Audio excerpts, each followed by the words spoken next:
বগুড়ায় রথযাত্রায় বিদ্যুৎস্পৃষ্ট হয়ে ৬ জনের মৃত্যুর ঘটনার সবশেষ খবর জানাতে বগুড়া থেকে যুক্ত হচ্ছেন সহকর্মী সঞ্জু রায়। সঞ্জু, খুবই মর্মান্তিক একটি ঘটনা ঘটেছে গতকাল। আমরা যতটুকু জানি যে আসলে ৬ জনের মৃত্যুবরণ করেছেন এবং অনেকেই আহত হয়েছেন। যারা আহত হয়েছেন তাদের কি অবস্থা দেখছেন, কি তথ্য রয়েছে আপনার কাছে জানাবেন। জ্যোতি, গতকাল কিন্তু বগুড়ার সনাতন ধর্মাবলম্বীদের অন্যতম একটি বড় উৎসব রথযাত্রায় যে ট্র্যাজেডি হয়েছে সেই শোকে কিন্তু এখনই স্তব্ধ হয়ে আছে এই জেলার প্রত্যেকে, ধর্ম বর্ণ নির্বিশেষে প্রত্যেকেই যেভাবে গতকালকে এই পরিস্থিতি উত্তরণে যেভাবে এগিয়ে এসেছে এবং কালকে থেকে এখন পর্যন্ত এই ঘটনাটি কিন্তু সারা বগুড়ার মানুষকে কিন্তু অন্তরে আঘাত দিয়েছে। আপনি জানেন যে আসলে গতকাল যারা রথযাত্রা এসেছিল কেউ আসলে ভাবতেও পারেনি যে এই রথযাত্রার অনুষ্ঠানের থেকে ৫ জনের শবযাত্রা বইতে হবে এই বগুড়াবাসীকে।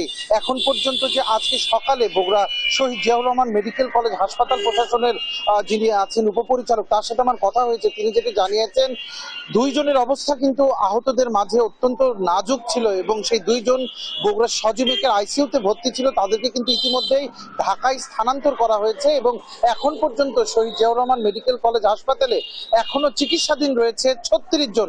এখন পর্যন্ত এই ঘটনায় প্রায় ৪৫ জনের মতো হাসপাতালে ভর্তি থেকে শুধুমাত্র চিকিৎসা নিয়েছেন এবং নিচ্ছেন। অনেকে প্রাথমিক চিকিৎসা নিয়ে বাড়ি ফিরে গেলেও এই তথ্য কিন্তু শুধু সরকারি হাসপাতালের তথ্য, এর বাইরেও কিন্তু অনেক মানুষ আছে যারা গতকালকে আহত হওয়ার পরে স্থানীয় বিভিন্ন ক্লিনিক এবং স্বাস্থ্য কেন্দ্রে কিন্তু চিকিৎসা নিয়েছেন। এবং কালকের এই ঘটনার পর গতকাল রাতেই কিন্তু বগুড়া জেলা প্রশাসনের পক্ষ থেকে অতিরিক্ত জেলা ম্যাজিস্ট্রেট PM ইমরুল কায়েসকে প্রধান করে ৫ সদস্যের একটি তদন্ত কমিটি গঠন করা হয়েছে এবং যাদেরকে আগামী ১০ কার্য দিবসের মধ্যেই তদন্ত প্রতিবেদন জমা দেওয়ার কথা বলা হয়েছে।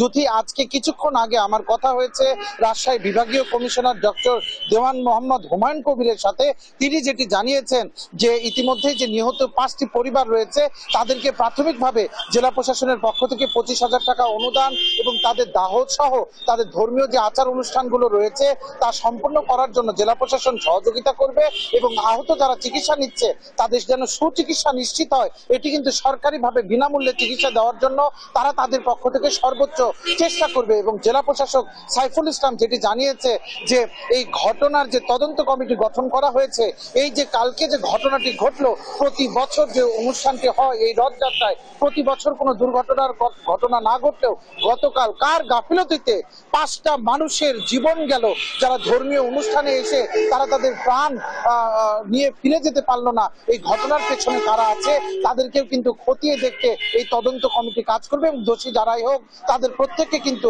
আইনের আওতায় আনা হবে।